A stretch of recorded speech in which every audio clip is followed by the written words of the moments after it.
Hey everyone. So today I'm out at the Yellowstone River by Hysham, Montana. Just this gorgeous, gorgeous bunch of scenery. And today I'm going to be kind of wandering the woods by the river, searching for wildlife and other kinds of cool stuff, see what I can see out and about. So go ahead and join me on the journey and let's have some fun.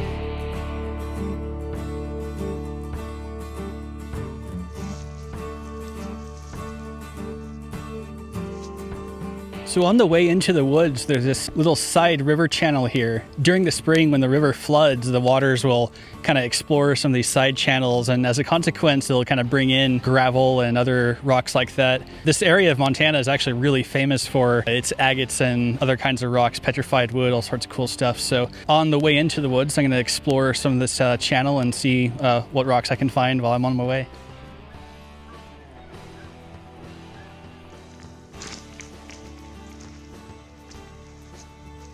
I'm so funny. Like whenever I go rock hunting, my mom will take these, huge giant agates, and typically when I'm running around, I'll find stuff like this.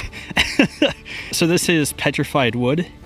So fossilized wood that over the ages turned from a tree to a rock, and so many millions of years later, winded up in my hands and into your eyes through the video feed. Photons doing what they do.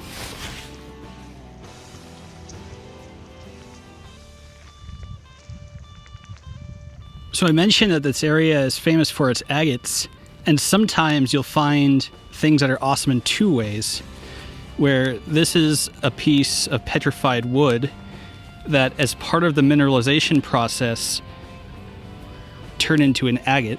So this is something that we call agatized wood.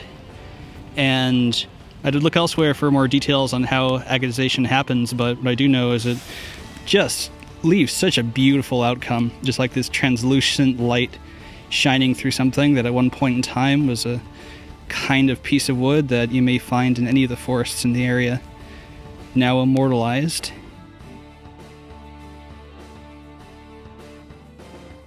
Well, getting a little bit closer to the woods, so I think I'm going to start moving from looking down at dead things to looking up for living things.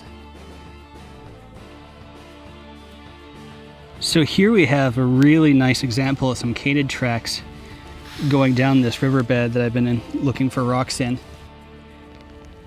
So you can see by what we call the empty space in this track here, these kind of spaces in between the pads, that it forms this X shape. I talked about this a little bit in my earlier tracking video. That empty space is usually the best way to identify canids. And what you'll often find with things like coyotes and foxes and wolves and that sort of thing is that unlike domestic dogs that spend their time running around from spot to spot and getting distracted and going and sniffing something and moving their way over, for trails of wild canids, you tend to see them being very, very directionally specific. They're just kind of moving in a straight direction. They don't do a lot of veering off the path and things like that. And so, judging by the size of these tracks, I think it's very, very likely that they probably belong to a coyote, passed through, I'd say relatively freshly, because the tracks are quite distinct for how crunchy the snow is. So I'd say probably in the last day or so.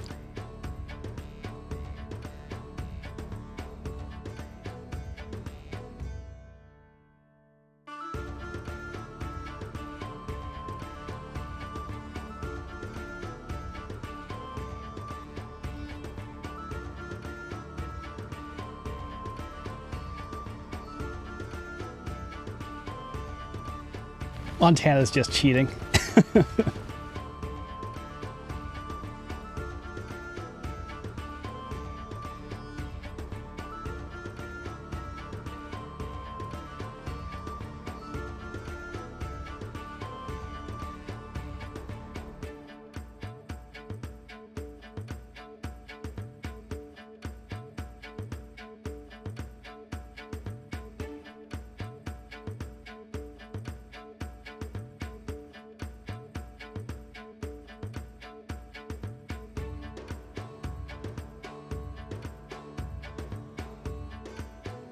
So there are a lot of log piles out behind me that hoping I can find some stuff like, raccoon sign and some of the kind of smaller mammal type critters. You'll have like basically the river will go and pull the logs together and may even find some like a kind of otter sign and all sorts of stuff. So let's go see if it's productive back there.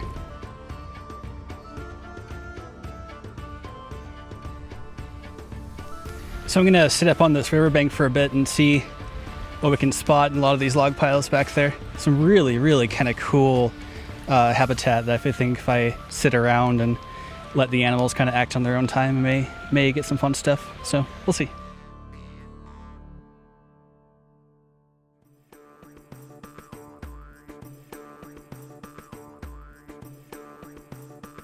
Well, not a lot out there. I think it's still a bit closer to midday to have all that much in the way of animals walking around the riverbed. So I think I'm gonna go do some more exploring in the woods and, you know, just see what I can find. Honestly, worst case scenario, this place is just friggin' beautiful. So it's just a pleasure to be out here.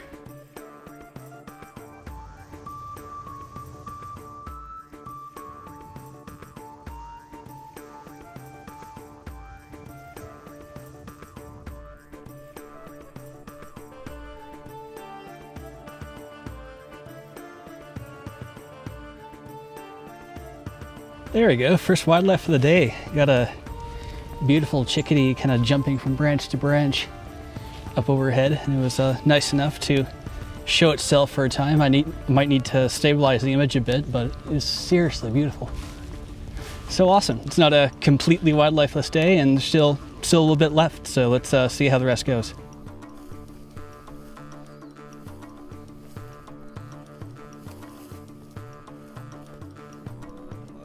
Okay, I think I'm gonna start to loop back around and kind of cut through the woods and see what else we can find.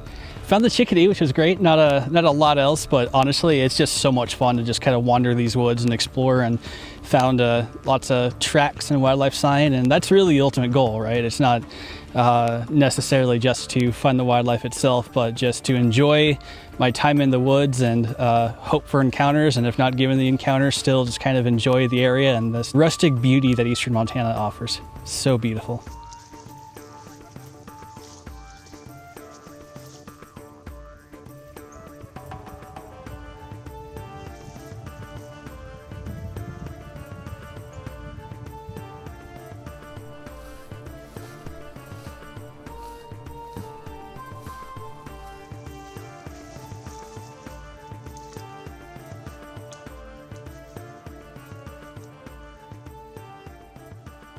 I've got to say, I really think that my appreciation for deciduous forests and kind of non-pine areas has really improved as I've aged.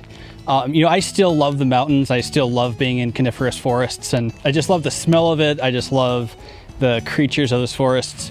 But there's something to be said for deciduous forests, just all these textures and colors that are just so spectacular if you have time to just be quiet and digest them. Right, just let the beauty of the things appear, and just wandering through the woods and seeing all these yellows and interesting patterns on the trees and the wildlife when you can see it.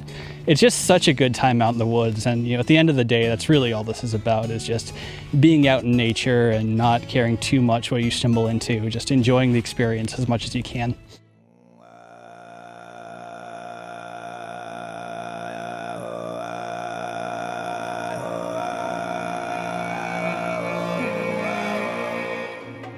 There's really something to be said when you kind of stumble upon the remains of, old human garbage or some other evidence of past activity, where it just like starts to corrode and slowly takes on the colors and form and shape of the forest.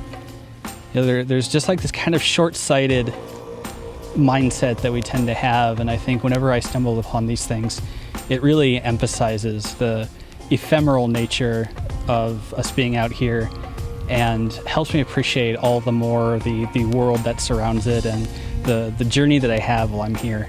So it always just opens up the mind in pretty amazing ways. I just can't get over how just astonishingly beautiful this place is. Just like all these just brilliant yellows brought out by the light of the grass and contrasted against the sky's blue. Just spectacular. Like I said, not much wildlife, but what a day. Kava just came running out from the woods out there. She'll often run between my mom and myself when we're out hiking, and she's kind of whining a little bit, so I think mom's quite a ways away. They kind of crossed the river back there, but she was a bit concerned. So right now I'm sitting by this little finger of the river here, just like this kind of little lake-like extension, and there's some pretty awesome like canid tracks going up the water, and so clearly some coyotes were walking on the ice. Just lots of cool stuff out here.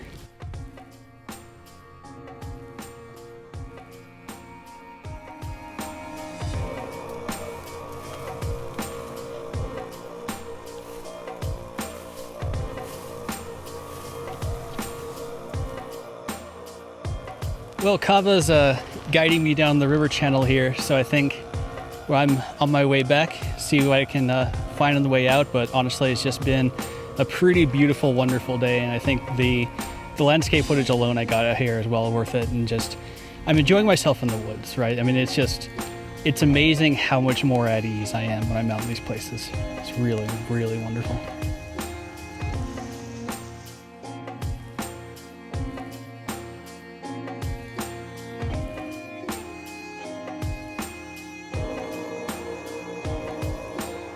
Okay, with that, I think that's the end of the journey today. Not a huge amount of wildlife, but still pretty fun to see what I saw. I think that I was out here just kind of at the wrong time to get some of the better wildlife shots of, you know, deer and otters and all the other stuff you can find around the river. But honestly, I had a really good time, and I hope you guys did too. If you haven't yet, please subscribe to the channel. I would very much love your company. And until next time, wander in wonder.